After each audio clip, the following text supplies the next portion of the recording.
Hello বন্ধুরা, সবাই কেমন আছেন? আশা করি সবাই ভালো আছেন। যে যেখান থেকে এই মুহূর্তে আমার ভিডিওটি দেখতেছেন সবাইকে নমস্কার ও অনেক অনেক ভালোবাসা। আমি নূপুর সাহা কিচেন অ্যান্ড ব্লগ থেকে বলতেছি, কল্যাণপুর, ঢাকা থেকে। আমি এখন রান্না করব ছানার রসা। এই ছানার রসাটা খেতে এতটাই সুস্বাদু হয়, একবার রান্না করে না খেলে বুঝতেই পারবেন না। আমি প্রথমে এখানে পটল কেটে নিয়েছি আমার পছন্দ মতো আকারে। আপনি আপনার পছন্দ মতো শেপ দিয়ে কেটে নিতে পারেন। আমি পটলগুলোকে তেলে দিয়ে ভালো করে ভেজে নিচ্ছি। আমি লবণ ছাড়া পটলগুলোকে ভেজে নিচ্ছি। পটলটা একটু ভালো করে ভাজতে হবে। পটলটা ভাজা হয়ে গিয়েছে, আমি এখন চুলার থেকে নামিয়ে নিচ্ছি।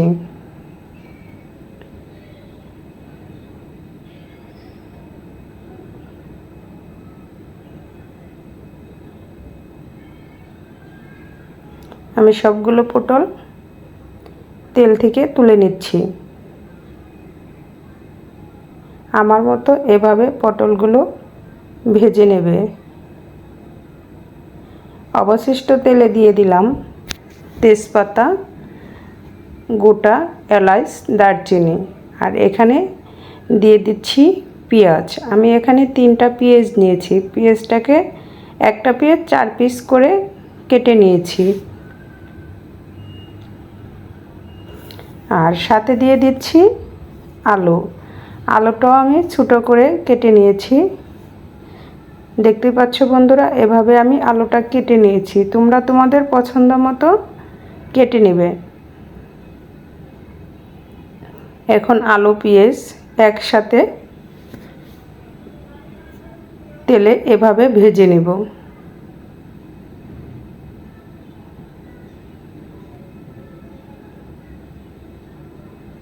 আলুটা এভাবে ভেজে রান্না করলে তরকারির স্বাদটা অনেক গুণে বেড়ে যায়। আলুটা যখন ভাজা হয়ে আসবে তখন আমি দিয়ে দেব ভেজে রাখা পটল। পটল আলু একসাথে দিয়ে এখন আরও কিছুটা সময় এভাবে ভেজে নেব।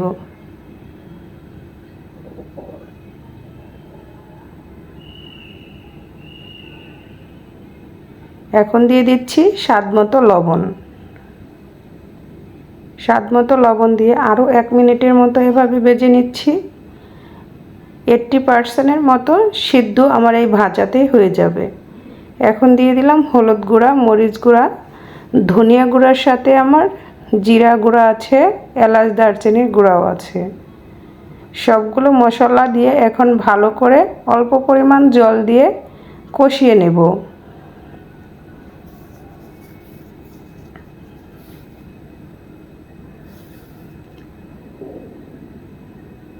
আমি যতটুকু জল দিয়েছি সবটুকু জল শুকিয়ে নেব।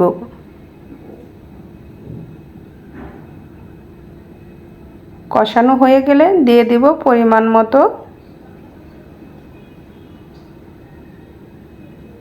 জল। আর এখানে ছানা আমি অফ ক্যামেরায় আগে কেটে ভেজে নিয়েছি।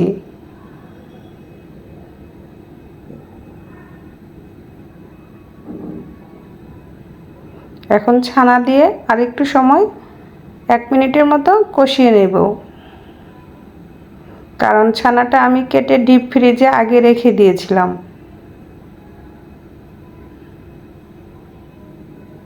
হালকা ভেজে ডিপ ফ্রিজে রেখে দিয়েছিলাম। আর দিয়ে দিলাম 1 টেবিল চামচ চিনি। যাদের ডায়াবেটিস আছে তারা চিনিটা স্কিপ করে যেতে পারো, তবে চিনিটা হচ্ছে নিরামিষ ছানার রসার স্বাদটা অনেক গুণে বাড়িয়ে দেয়। দিয়ে দিলাম পরিমাণ মতো জল।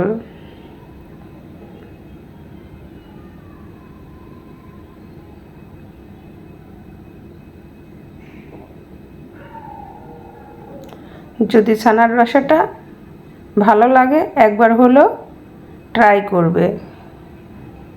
আর প্লিজ বন্ধুরা, ভিডিওটি দেখার শুরুতে একটা লাইক দিয়ে দেখবে, আর ভালো লাগলে চ্যানেলটা সাবস্ক্রাইব করে নোটিফিকেশন অন করে রাখবে।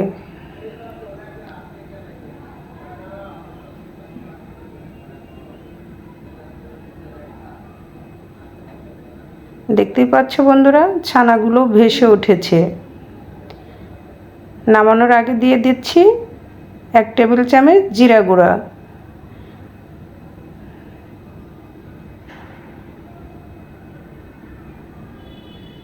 ছানার রসাটা প্রায় হয়ে আসছে, চুলা থেকে নামিয়ে নেব।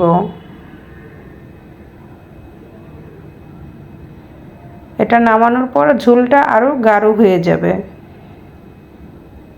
আমি কিছুটা আলু চামচের সাহায্যে ভেঙে দিচ্ছি, যাতে ঝোলটা একটু গাঢ় হয়ে আসে। আর আলুটা এভাবে ভেঙে দিলে ছানার রসাটা খেতে অনেক ভালো লাগে।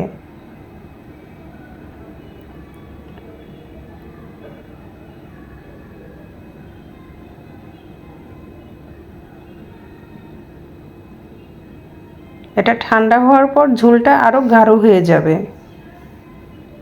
আমি চুলা থেকে নামিয়ে নিয়েছি। দেখতেই পাচ্ছ বন্ধুরা, কতটা সুন্দর হয়েছে, খেতেও খুব সুস্বাদু হয়েছিল। আমি খাওয়ার পরেই ভিডিওটা ভয়েস দিয়েছি। আর এখন রান্না করে নিব কুমড়া শাক আর মিষ্টি কুমড়া শাক।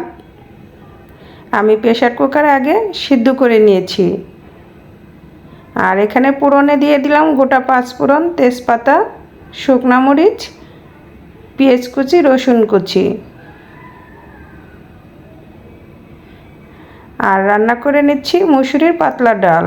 ডালটাও প্রেসার কুকার আগে সিদ্ধ করে নিয়ে এখন সোমবারে দিয়ে দিলাম।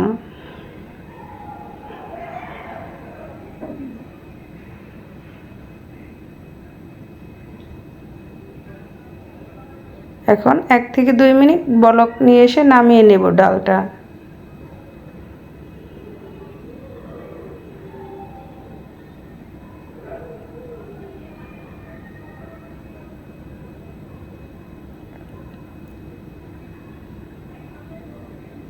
আর এখানে দিয়ে দিচ্ছি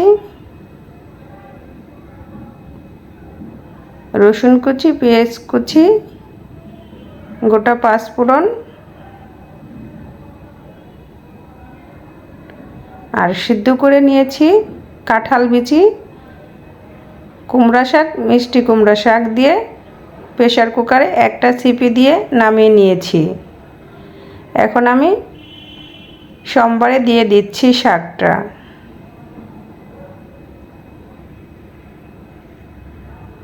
এক কাঁচামরিচ সাথে দিয়ে সিদ্ধ করে নিয়েছি। এখন নেড়ে চেড়ে শাক থেকে যে জলটা উঠবে সেই জলটা শুকিয়ে নেব। এই শাকটা কাঁঠাল বিচি দিয়ে এভাবে রান্না করে খেতে খুবই সুস্বাদু লাগে। ভালো লাগলে একবার হলে ট্রাই করে দেখবে। এই শাকটা আমার বাসার ছাদে হয়েছিল।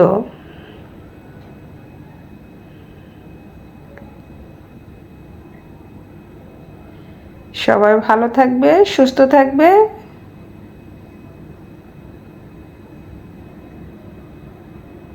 এই কামনা করে আজকের মতো এখানেই রান্নাবান্না শেষ করছি।